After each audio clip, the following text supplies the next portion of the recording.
Imagine walking into a town you visit regularly, a town full of life, families, and laughter. But today, as you step through the snow, there is only dead silence, no smoke, no footprints. But today, the houses are wide open, the food is still on the table, but every single human being has vanished into thin air.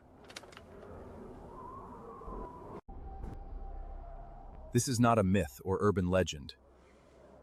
This is the chilling reality of Lake Anjikuni, a remote settlement that went cold in winter 1930.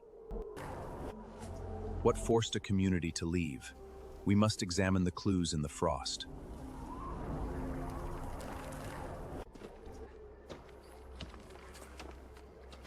In November 1930, fur trapper Joe LaBelle battled a fierce Canadian winter and headed for a familiar Inuit village on Lake Anjikuni's shore.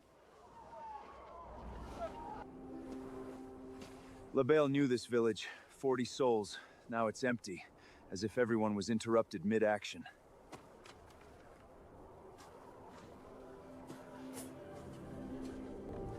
LaBelle opened the rustic cabins. Inside scenes baffled him. A pot of staved-in food over a cold stove, ashes long dead.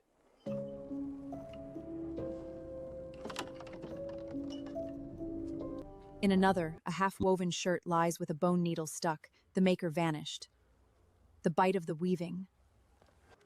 Rifles, the hunters' prized possessions, were still against the walls. They left food, clothing, weapons. Why would a village flee into the freezing wilderness unprotected?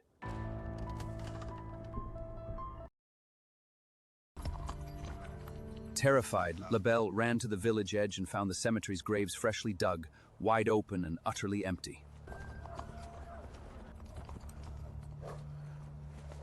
For the Inuit, desecrating a grave is the ultimate taboo. Nearby, he found the village sled dogs and tied and starved. Where were the villagers? LaBelle fled the ghostly village and told the Mounties.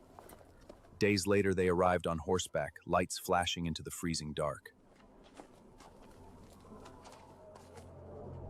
Before LaBelle, they launched a full-scale investigation, searched every cabin and combed the deep snow. The deeper they dug, the more impossible it became. The village empty for 8 weeks before LaBelle. Yet who dug up the graves? How did 40 people vanish without leaving footprints? As the investigation deepened, trappers reported strange and blue lights pulsing over Lake Anjikuni days before the disappearance.